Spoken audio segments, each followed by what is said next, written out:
There's dirt on my hands, strong like a tree. There's roots where I stand. Oh, I've been running from the law. Hope they won't shoot me down soon.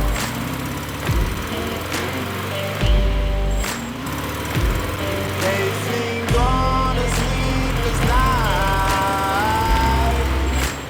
Try to catch me howling at the moon. Try to catch me howling at the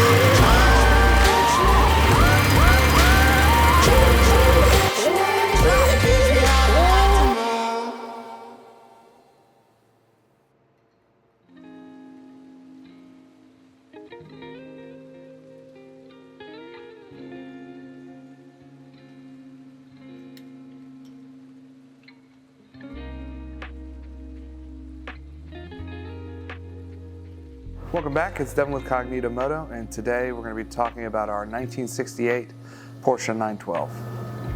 We're going to start off the video with a little background about purchasing the vehicle and kind of what we've done and where it is today. And then we'll get into the EFI system that we've developed for it.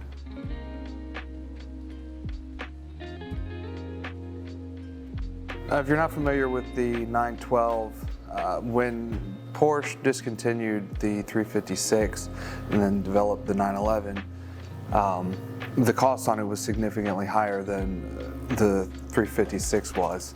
And to kind of combat that, they took the motor from the 356, which is a 4-cylinder, and they put it inside of the body of a 911. So, you know, the shell is basically the same, but then the motor is going to be the smaller motor. So instead of a 6-cylinder, you have the 4-cylinder. To me personally, I like that. I like that it's kind of the underdog. It's the less desired model.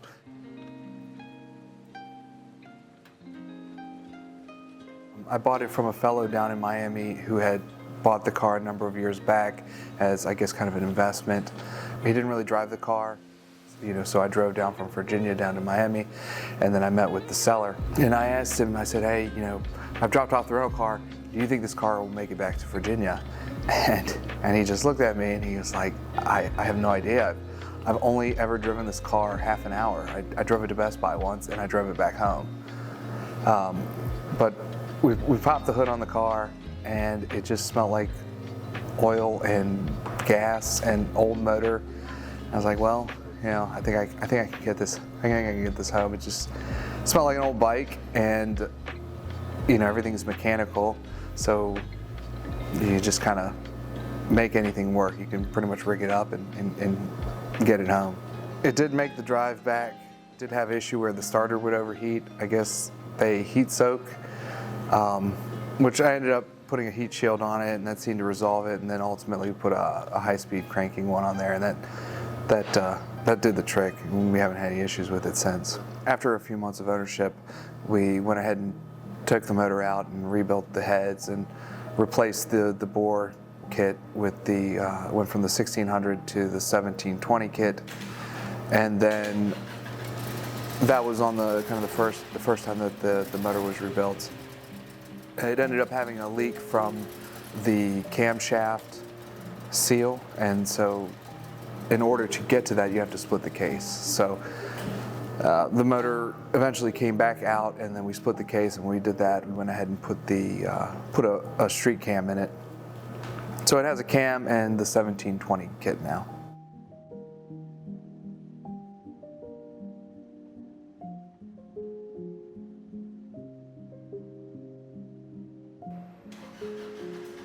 Younger brother was getting married, and he was gonna rent some car. I think it was a Corvette, like an old Corvette or something, for his wedding. And he called me about it. He's like, hey, you know, like they got limitations on how far we can do and the hours. I was like, look, man, let's just use the Porsche for it. The Porsche did need a paint job. The front half of the car, I don't think it had been painted before, so it was the single stage. But then I guess the back half at some point in its life had been repainted, so the back was shiny and the front was dull. And you know, I waxed it and brought it back a little bit, but it was still pretty obvious. So I was like, okay, you know, we rebuilt the motor, got it running fairly well, but let's go ahead and just put a quick paint job on it. So a friend of a friend put a quick paint job on the car. We kind of came to this decision 2 months out from his wedding, so it wasn't something that I really planned for. But somehow, replaced all the seals and got the car back from paint 3 days before we needed to leave for the wedding. The wedding was down in Georgia, and we're out of Virginia, so we kind of worked day and night for 3 days and got the car all put back together and loaded it up and made it in time for the wedding.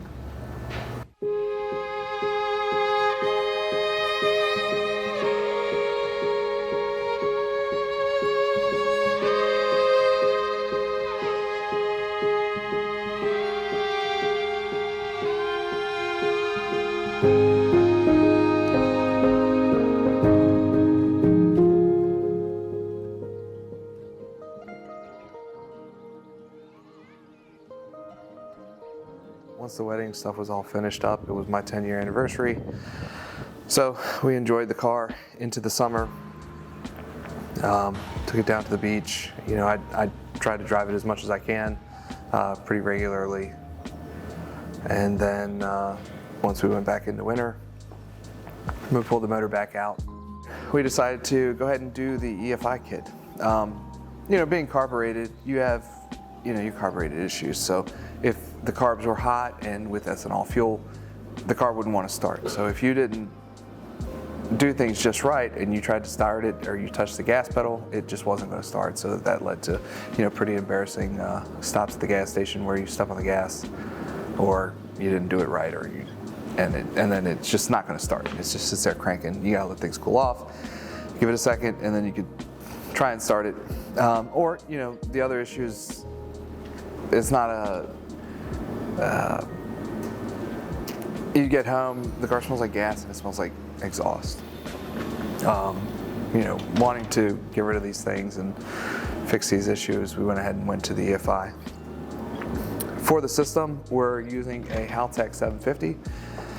And the Haltech is a great system. It's a modern system. It's a commonly used, meaning that you can easily find a tuner for the system. And Haltech themselves are actually their technical support's really good, and you can call them and you'll get somebody on the phone who can help you troubleshoot if you need to. And the Haltechs are self-learning ECUs, so for the most part, it's going to get you pretty close to where you need to be. Obviously, you want to take it to a tuner just to make sure that everything's dialed in perfectly. But right out of the gate, you can put the system on, and it comes with a tune that's going to get you driving. So this adapter plate, it's got some different kind of, the porting in it is unique in that it kind of moves the ports over and funnels it in, keeping things running smoothly there. So the next thing that we did was we made custom fuel rails, and these fuel rails are for our C440 injectors. Also, the way that we made these is so that you can still run the stock air box with the filter in it, and it gets it out of the way. You can run the kit with velocity stacks, or you can run it with the stock air box. And the way that we have it configured right now on ours is it's using shorter velocity stacks and then the stock air box on top of it, or the stock filter. Kind of gives it a stock appearance, so you can't really tell.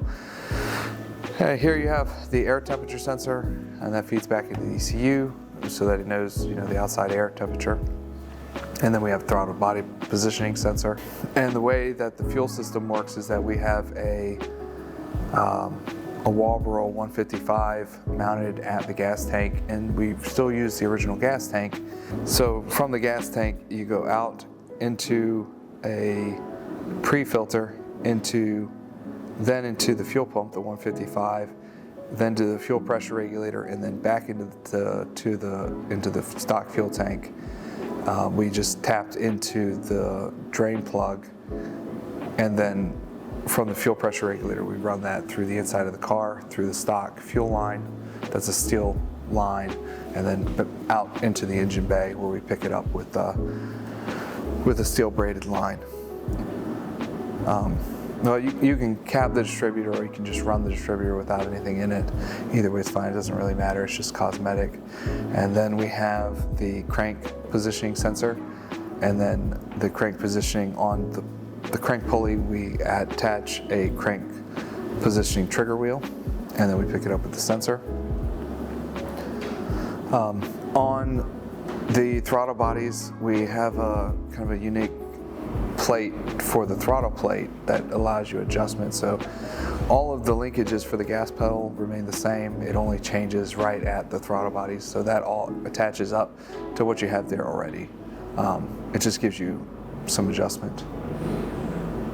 Here we have the idle air control valve, and that allows you to control your idle speed, and that's done by the ECU in a closed loop system. So, you know, if you tell it, 900 RPM, it's going to control how much air it's getting, and then pull it back or give more depending on what you have going on. And that also, there's settings. So as the car warms up, the amount of air that it's getting is controlled so that, okay, so when it starts, we're keeping it at 1500 RPMs until it gets to X temperature, and then we're going to bring it down to 900.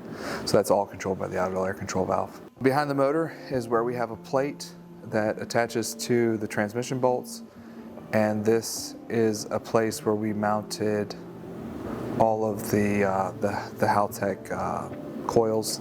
So there's one coil for each cylinder, so you got 4 back there, and it also houses the Haltech O2 controller. So we run 2 O2 sensors, one on each side, so that's bank 1 and bank 2, and then it's allowing you to more finely tune the engine, so each side's got its own bank and it's individually controlled. Then we're picking up the oil temperature, and that's what's telling the ECU how, where's the motor at, what temperature is the motor at. Originally, we set it up with the stock generator.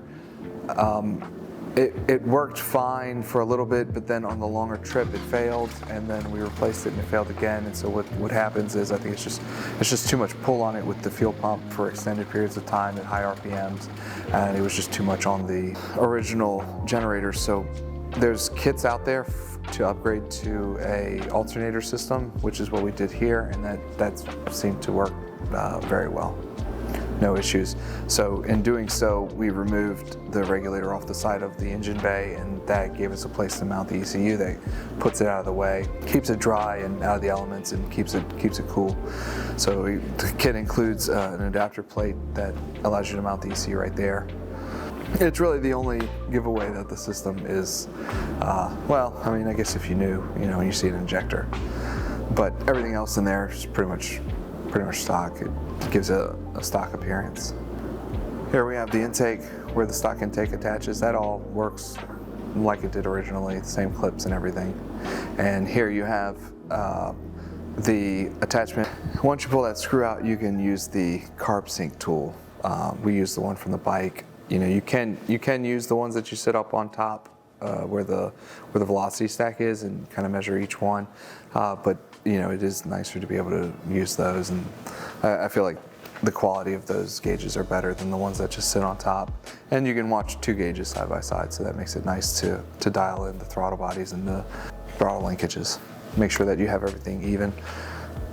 So once everything was completed, got everything dialed in, what better way to test it than drive it from Virginia to Chicago, which is what I did to get to my brother's birthday party. He was turning 30, and I said, okay, you know what? I'm just going to take 2 days off and hit some back roads and really enjoy the car and see how everything goes. I made that trip back in last March, and it's pretty cold. It's pretty cold from here to Chicago, and no issues. Car started up every time. Car ran flawlessly for hours and hours and hours. It's about a 12-hour drive. More than that, because I didn't take interstate. So yeah, I made a good ways, and just really pleased.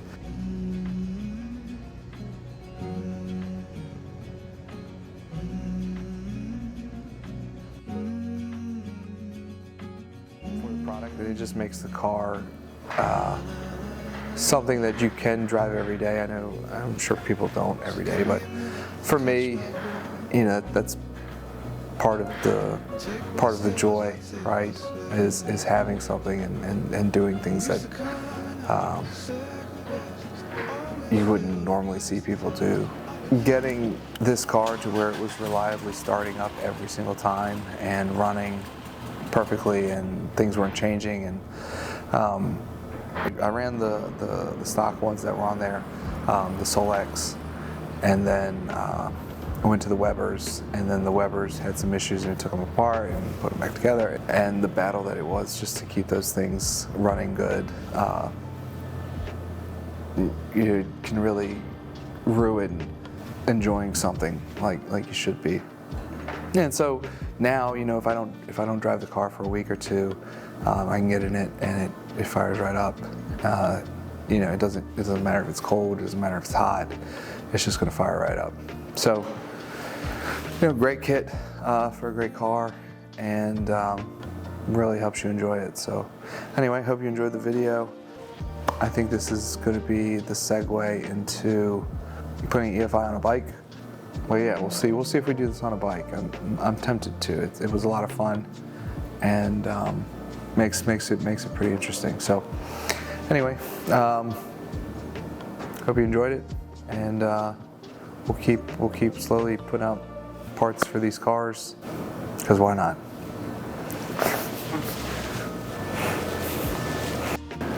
Wait, now you gotta tell them to smash that like button. And subscribe. Oh yeah. Smash that like button and subscribe.